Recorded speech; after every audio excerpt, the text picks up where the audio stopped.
चारधाम यात्रा की 10 मई से शुरुआत यहां पर होने जा रही है और किस तरह से पंजीकरण इसका होना है, कैसे करें, एक दुविधा लोगों में बनी हुई है।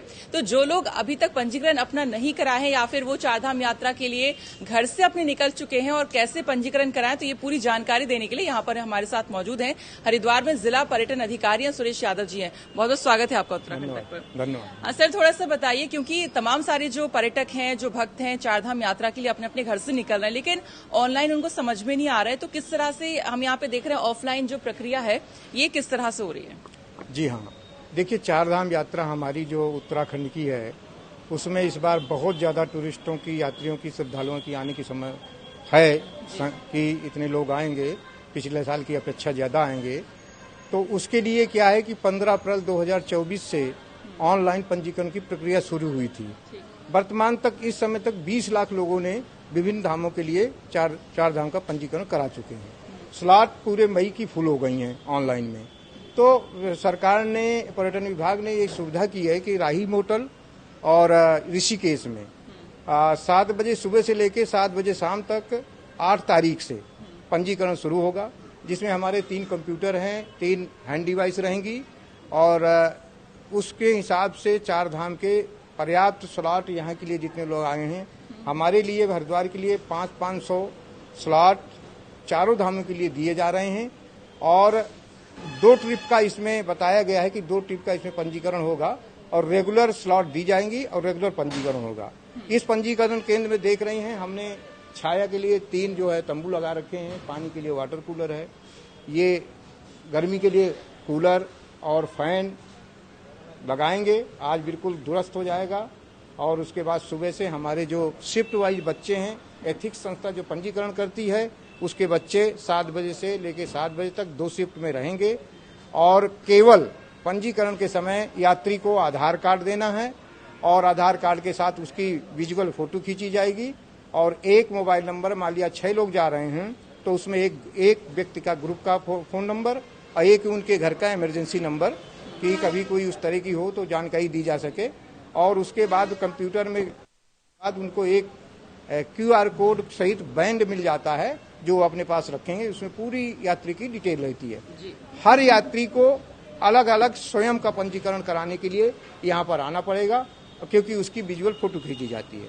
साथ ही यात्रियों की जो सुविधा के लिए है, जो भी उनका स्वास्थ्य के लिए है, यहाँ पर हंस फाउंडेशन से ये टीम है, वो उनका BP है, शुगर है और नॉर्मल क्या नाम से इनको एडवाइस देंगे।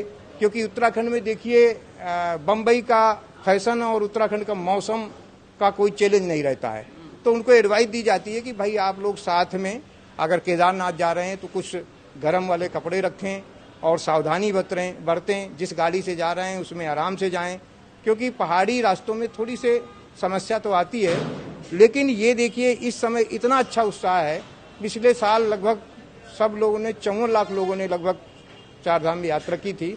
इस साल ये आंकड़ा जाके 60 लाख से ऊपर जाने की संभावना है। और भी किसी तरह की कोई दिक्कत हुई, कभी कभी ऐसा होता है कि मान लिया हमारा ये चलता है, कुछ ही लोग अपना मोबाइल से कराना चाहते हैं, तो वो सुविधा मैं यहाँ पर देता हूँ कि वो बैठ के अपने मोबाइल से। अच्छा, थोड़ा से बताइए, ये कौन सी तारीख से ऑफलाइन पंजीकरण की प्रक्रिया मतलब शुरू कर रहे हैं? 8 मई से सुबह 7 बजे से हम शुरू कर रहे हैं।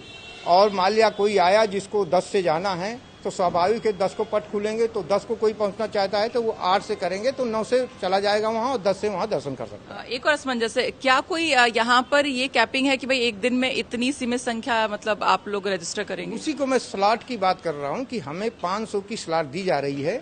इमरजेंसी में कोई होगी तो वो सुविधा उपलब्ध करा जाएगी। क्योंकि इस कैंपस में क्या होता है कि अभी चूंकि देखिए, स्पष्ट कर दूं कि हमारे चार धाम की जो है शुरुआती दौर में 45 से 2 माह की यात्रा रहती है, पीक पीरियड जिसको कहा जाता है।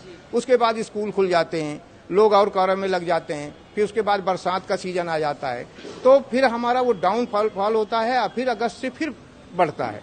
तो यहाँ पर किसी तरह की हमारा पंजीकरण के 7 बजे शाम तक तो चलता है, लेकिन अगर इस कैंपस में 20-25 यात्री, बुजुर्ग और श्रद्धालु यहाँ अगर रुकते हैं तो उसका हम, चाहे वो 8 बज जाए, हम उनका पंजीकरण करके देते हैं।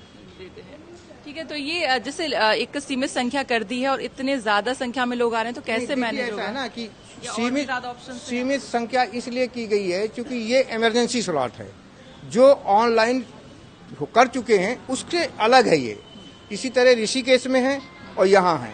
अब यहाँ पर ये अंदाजा लगाया जाता है कि लगभग 300, 400, 500 लोग आते हैं, लेकिन अगर किसी दिन 100, 150, 50 लोग ज्यादा आएंगे तो वो स्लॉट इमरजेंसी में वहाँ से खोल देते हैं, वो दिक्कत नहीं होती है। साथ ही आपने बताया अपने साथ क्या क्या दस्तावेज लाने, एक तो आपने बताया आधार कार्ड, एक आधार कार्ड लाना है जो उनका वो है, और दूसरा जो है वो विजुअल फोटो होगी, और एक मोबाइल नंबर बताना है अपना। मान लिया 5 का बताना है तो 1 का बता देंगे तो 5 का पूरा फीड हो जाएगा, 5 के उसी ग्रुप में, और एक वहाँ जो है आपके इमरजेंसी वाला घर का आधार कार्ड वो देना है, फोन नंबर खुद ही आना है। खुद ही आना है। बहुत बहुत शुक्रिया बातचीत के लिए। Thank you. यादव जी ने बताया कि किस तरह से यहाँ पर सुबह 7 बजे से लेकर शाम को 7 बजे तक यहाँ पर रजिस्ट्रेशन आप करवा सकते हैं। इमरजेंसी में आप चाहें तो यहाँ पर करवा सकते हैं। डेली 500 रजिस्ट्रेशन यहाँ पर हो रहे हैं और आपको अपने साथ आधार कार्ड यहाँ पर लाना है और साथ साथ आपकी यहाँ पर फोटो क्लिक होगी, तो इसीलिए आपको यहाँ पर खुद ही आना पड़ेगा। उत्तराखंड तक के लिए सरिता तिवारी की रिपोर्ट।